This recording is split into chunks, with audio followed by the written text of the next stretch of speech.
The 38th You floor can escape corridor, this. late evening. Let me go! You really thought you could just Not until you disappear on listen. me? Cassiel's voice is a low vibration, the sound of a cage door closing. I already did, Azaria replies. Her voice is level, but her pulse is a frantic bird trapped in her throat. Cassiel's grip on her collar tightens, pinning her against the cold marble of the 38th floor. You better tell your friend to back off before this gets worse for you. He is not my friend, Azaria says, looking past Cassiel's shoulder at the shadow lengthening down the hall. And it is already much worse for you. Take your hands off her. The voice is quiet. Absolute. I will not say it again. Cassiel doesn't move, his jaw set in a sneer of misplaced ownership. This has nothing to do with you, man. Walk away. It has everything to do with me, Ryu Taekwon says, stepping into the light. Get your hands off her. Azaria's voice is low, controlled, but her eyes are a battlefield of 2 years of history. Cassiel has her pressed against the wall like he still owns the air in her lungs. Like 9,000 kilometers changed nothing. Like 3 months of silence was just a pause in a script. He expects her to flinch, to make herself small, to become the woman who apologized for existing in the house in Atlanta. She is not that woman anymore. She stopped being that woman the 1 a.m. she hit submit on a job application while he slept in the next room, choosing a different continent over one more night of love. You thought you could just run? Cassiel's fingers dig into her jaw. You have nobody in this city. You never had nobody but me. And you know it. Every word is a precision strike, aimed at the nerve endings he spent years mapping. But Azaria does not shrink. She holds his eyes with a cold, forged stillness, and she waits. The elevator chimes. Ryu Taekwon steps off, and the entire corridor makes a decision. It's not a loud shift, it's the way the air changes when a storm decides to come inside. He stops walking. His eyes go to Azaria first, reading the grip on her collar, the mark forming on her jaw, and then move to Cassiel and stay there. That silence is the most dangerous thing in the building. Cassiel feels it crawl across his neck before he understands what it is. He turns, taking in the man at the end of the hall, sharp jawline, blonde swept hair, and dark tattoos climbing from his neck. Taekwon's eyes have no heat. They are the eyes of a man who has already finished this situation in his mind and is simply walking toward the formality of it. Who are you? Cassiel demands, his voice cracking. Taekwon walks forward. One slow, inevitable step. Take your hand off her face. His voice fills every corner of the space. I will not say it again. This is between me and my... Taekwon moves. It's not fast, it's decided. Efficient. Final. Before Cassiel finishes the sentence, his back hits the wall. Taekwon's forearm is across his throat, effortless, treating Cassiel like a minor calculation that required zero effort. Taekwon puts his mouth close to Cassiel's ear. She is not yours, he says, each word a heavy weight. She has not been yours since the moment she left. If you put your hands on her again, if you send a message, if she hears your name from a number she doesn't recognize, they will need more than one country to find enough of you to bury. He releases. Cassiel drops, gasping for air against the baseboard. Taekwon straightens his cuff, adjusts his collar, and turns as if the last 40 seconds were a minor interruption. He crosses to Azaria. Stops directly in front of her. Close. His voice drops to a frequency meant only for her. Did he hurt you? It's not a question. It's a reckoning. Azaria looks up at him, at the muscle twitching in his jaw, at the burning behind the stillness in his eyes. This man just rearranged the atmosphere of her life, without being asked. I'm fine, she says. That is not what I asked you. He raises a hand, his thumb pressing gently over the mark on her collar, warm and steady. Taekwon, I know, she whispers. Get him out, Taekwon says to the security appearing from the stairwell. Make sure he understands. This is the only conversation we will ever have. He looks back at Azaria. Come. She follows him. She will think about how easily she follows him later. For now, she stands in the mirrored silence of the elevator and feels her heartbeat. She is not fine. She is something much more complicated than fine. And the man beside her, with the neck tattoos and the blonde streak and the heartbeat that runs away from him when she is close, He is the most complicated part of everything. If you enjoy dramatic Korean mafia boss stories, powerful black female leads, and emotional revenge plots, make sure you subscribe to this channel and turn on the bell so you never miss a story. Now let's talk about the woman at the center of tonight's chaos, Azaria. 8 weeks before the elevator doors opened on the 38th floor, the world was completely quiet. It was 1 a.m. in Atlanta. Azaria sat at her small kitchen table. In the next room, Cassiel was asleep. The apartment was completely still, heavy with the kind of silence that happens right after a storm. Under the collar of her shirt, a purple bruise faded into yellow. She had been hiding it for 5 days. She was not crying. She was way past crying. Instead, she sat in the deep, cold stillness of a woman who had finally made a choice. She had to move fast before the heavy weight of the decision could stop her. In 2.5 hours, she filled out 14 job applications. She sent them out into the dark of the internet. She did not let herself feel hope or fear about any of them. Click. Send. Next. Ryu Group called on a Thursday morning. Seoul, South Korea. When the woman on the phone told her the salary, Azaria carefully put her water glass down on the counter. When she heard the exact location, she pressed her free hand hard over her mouth. She said yes before the caller could even finish the sentence. She left on a Sunday. She packed exactly 1 bag. She did not leave a note. Out of a deep, automatic habit, she cleaned the apartment until it was perfect. Then, she walked out and pulled the front door shut. She stood in the empty hallway for 8 seconds, her hand still gripping the cold metal handle. Then, she let go. She flew 9,000 kilometers. During the 14-hour flight, she watched the little airplane on the seat-back screen slowly move closer to Seoul. Over and over, she had to remind herself to breathe. When the plane finally broke through the clouds, it was night. The city below was glowing from the inside. It was gold, huge, and completely indifferent to her history. Her painful past simply did not matter here. Azaria pressed her fingers against the cold airplane window. Deep inside her chest, something tight finally cracked open. Possibility. It was a feeling she had not allowed herself to have in 2 full years. She told herself it was way too soon to trust it. But she kept looking at the bright lights anyway. The lobby of Ryu Group smelled like old, quiet money. Azaria walked in on her first morning, hoping to blend into the background. But she was the kind of woman rooms noticed, even when she tried to hide. She wore a sharp black blazer and kept her natural hair pinned tightly to her head. Long sleeves covered her arms all the way down to her wrists. She always wore long sleeves now. The human resources director gave her 3 simple rules: keep the schedule perfect, never miss a single phone call, and never enter the corner office unless invited. These were rules she could follow in her sleep. She was ready for the work. She was not ready for the man.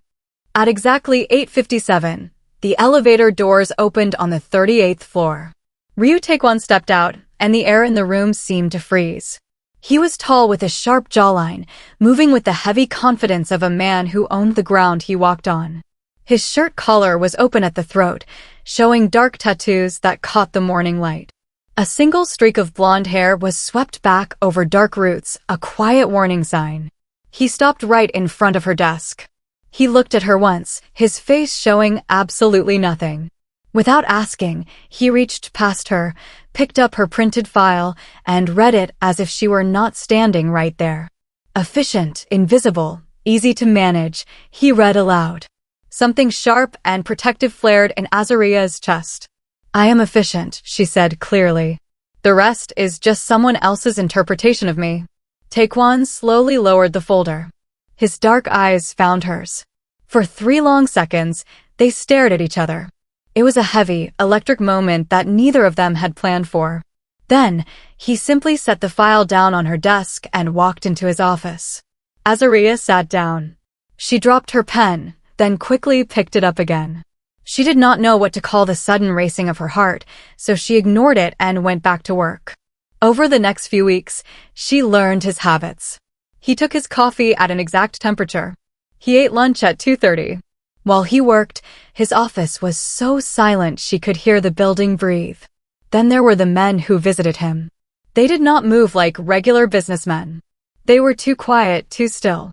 Their eyes constantly scanned the room for danger, mapping out exits. Azaria knew exactly what that kind of watchfulness meant. But she showed up every morning, did her job perfectly, and said nothing at all. By week 3, the quiet space between them started to fill with small, heavy moments. Sometimes, Azaria would look up from her computer screen and catch Tuan standing in his office doorway. He would turn his head away just a second before her eyes met his face already shifting back to a blank, professional mask. Late one Friday evening, the 38th floor was completely empty. The only sound was the soft hum of the air vents.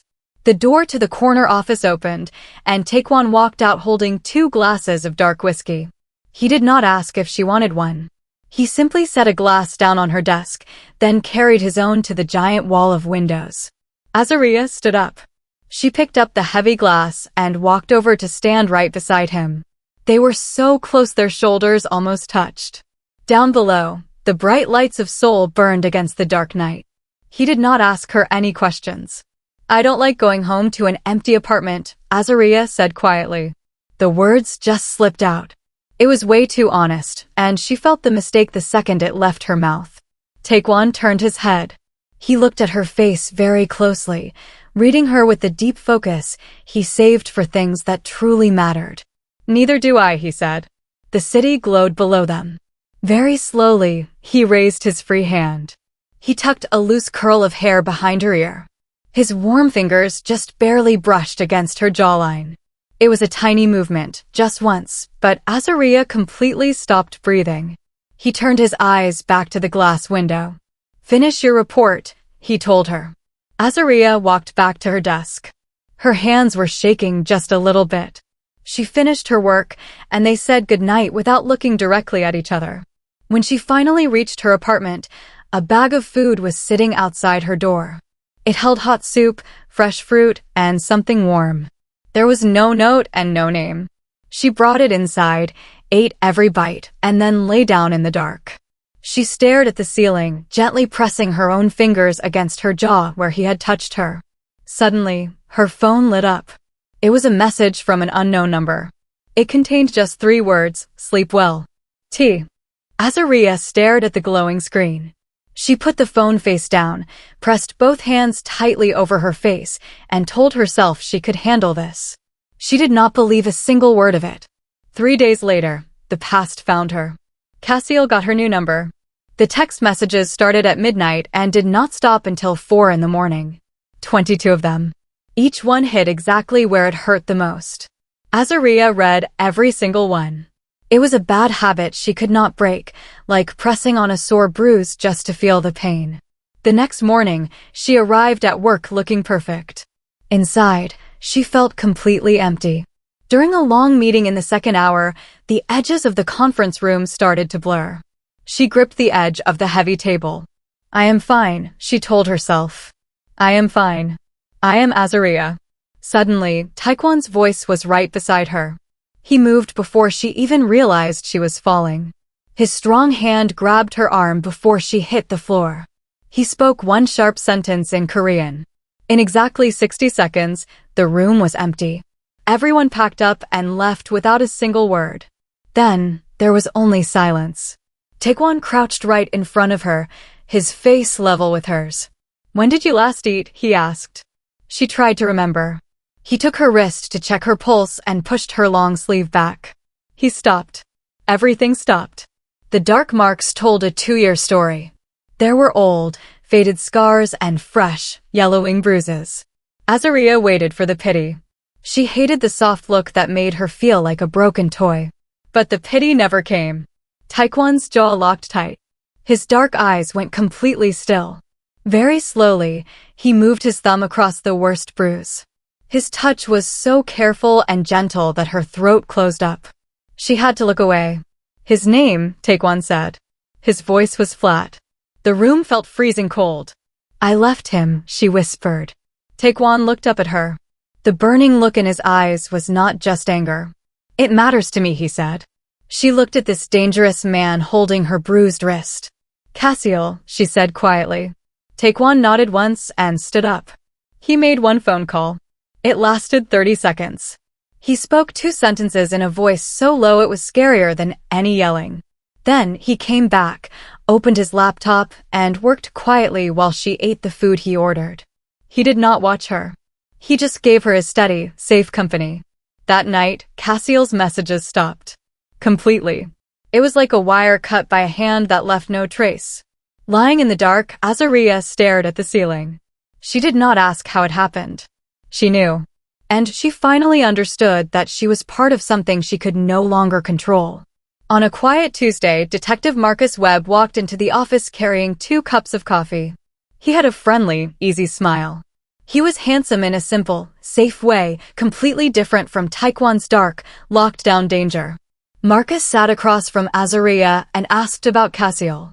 He asked carefully, like a man who had already read her police file but wanted to give her the respect of telling her own story. Azariah told him the truth. She had stopped pretending to be fine a long time ago. He came back on Wednesday. He returned again on Friday. Every single time, her coffee was made exactly right. He remembered how she liked it from the very first day. That kind of small detail told her something real about him. By his 3rd visit, his notebook was gone. They just talked about the city. He even made her laugh. It was a real, happy laugh that she quickly covered with her hand out of an old habit. Marcus looked at her as if the sound had truly warmed his heart. She liked him. She admitted that freely to herself. But she also noticed something else. The morning after the detective's 2nd visit, Azariah stepped onto the 38th floor. Taekwon was standing in his doorway. His dark eyes swept over her face in one fast look. A tiny muscle in his jaw twitched. It was barely there, and most people would never have seen it, but she caught it. He said nothing. In fact, he did not say a word to her for 3 whole days. On the 4th day, the elevator doors slid open. 4 large men stepped out. Azariah knew right away they were not normal business clients. They walked too heavily. The leader looked right past her desk toward the corner office and shouted something in Korean. It was clearly a threat. Azariah reached for her phone. Before she could grab it, the corner office door swung open. Taekwon stepped out. He looked at the 4 men once. What happened next took exactly 30 seconds. Taekwon moved with terrifying speed and perfect control.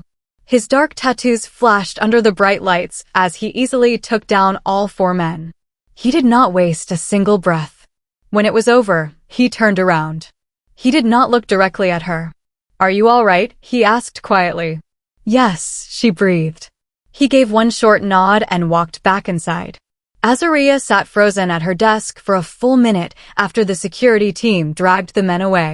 The safe, professional story she had been telling herself was completely dead. Right there on the 38th floor, a new one began. The confrontation happened right at her desk. Taekwon did not use the intercom. He simply walked over and stood in front of her. He told her about Marcus Webb's police case. Then, he told her about her hospital records from Atlanta. He admitted that he had looked at them before anyone else could. "You had no right," Azariah said, her voice shaking. He did not defend himself. He just held her gaze and let her be angry. But underneath her anger, a wave of other feelings rushed up. The warm food left outside her door, the whiskey by the window, his thumb gently rubbing her bruise. "Don't look at me like that," she whispered. "Like what?" he asked softly. "Like you are someone I have already made a decision about? What if that decision was made the very first day, and I was just too controlled to say it until now?" The heavy silence changed everything. Azariah grabbed her bag. "Good night, Taekwon." She walked to the elevator. When she turned around, he was still standing at her desk. His face was completely open, hiding nothing at all. She rode down the 38 floors with her heart racing out of control. Then came Saturday. It seemed like an ordinary weekend morning. She went into the empty office to grab some forgotten files. The kitchen light was on. Taekwon was standing at the counter. His suit jacket was off, and his dark tattoos were fully visible from his knuckles to his shoulders in the bright morning light. She needed a coffee mug from the shelf right behind him. She walked past him, and he did not move. Suddenly, the kitchen felt like the smallest room in Seoul. She turned around, and he was right there. "Tell me to step back," he whispered. "Say it, and I will step back right now." She said nothing. Very slowly, he raised his hand and touched her face.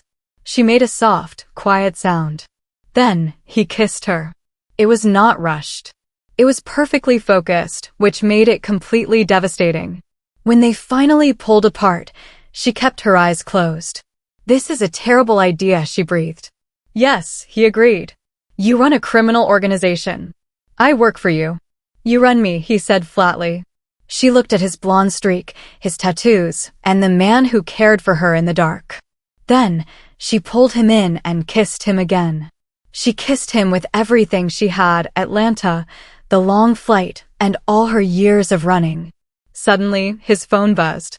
He held her tightly for one more second before checking the glowing screen. "Oh, Young Yun," he said. She did not know that name yet.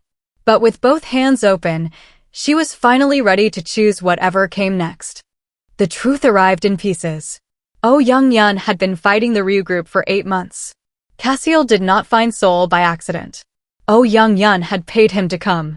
They knew Azaria was Taekwon's weak spot, and they planned to use her as bait. At 7 in the morning, Detective Marcus Webb met her in the freezing cold near the Han River. He explained the whole trap.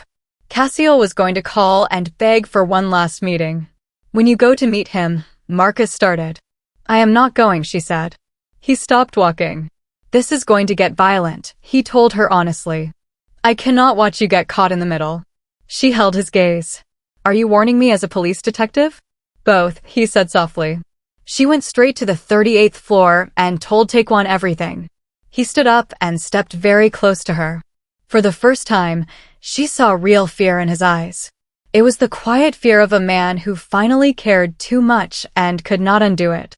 "You are not going anywhere near Cassiel," he ordered. She pressed her palm flat against his chest.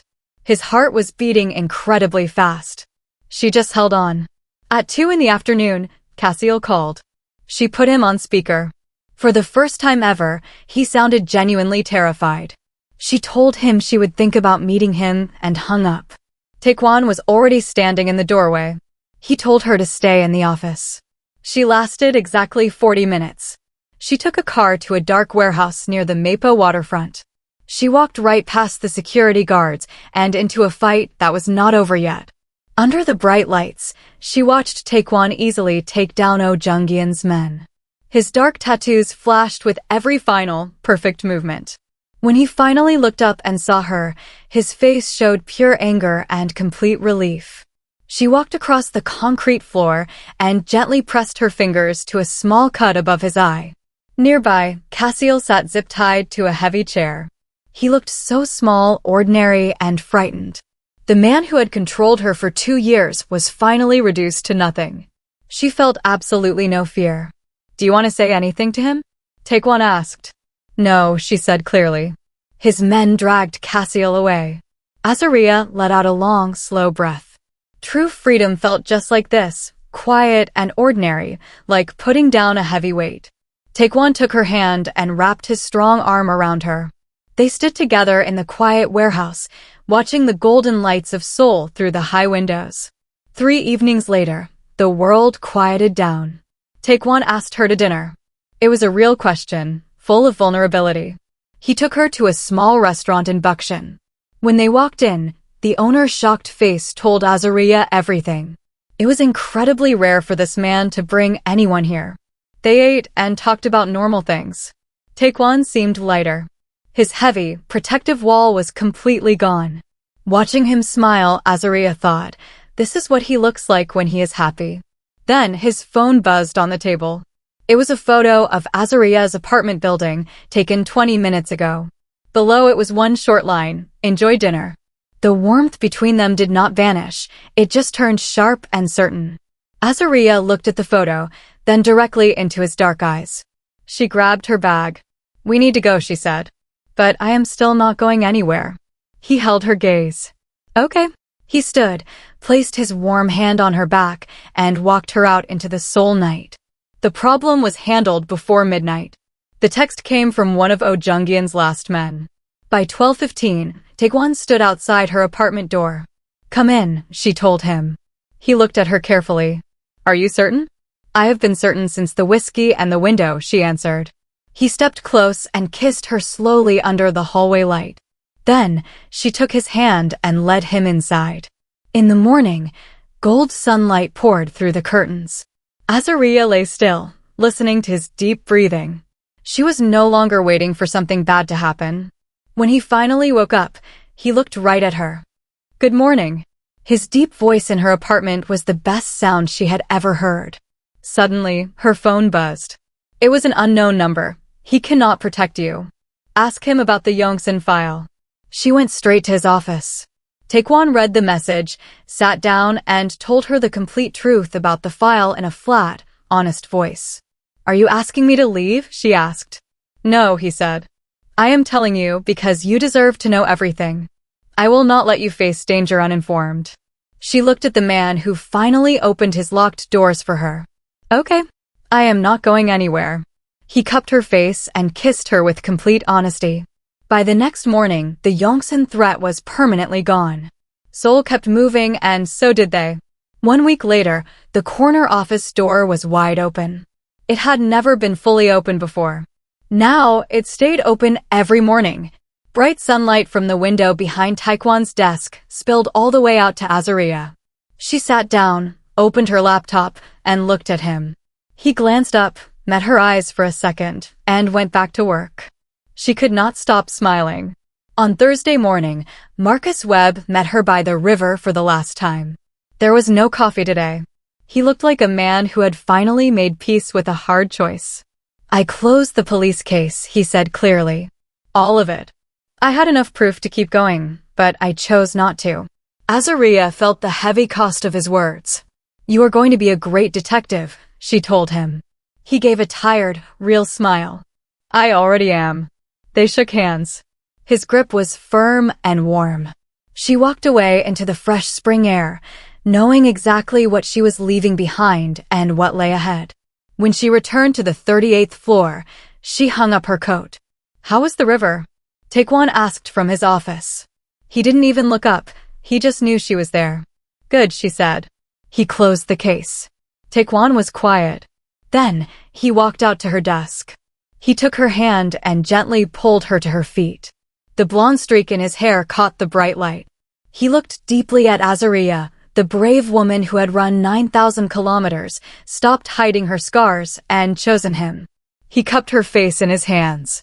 All his cold distance was completely gone. He kissed her slowly, dropping his heavy armor. He finally understood that truly wanting someone was the only kind of strength that mattered.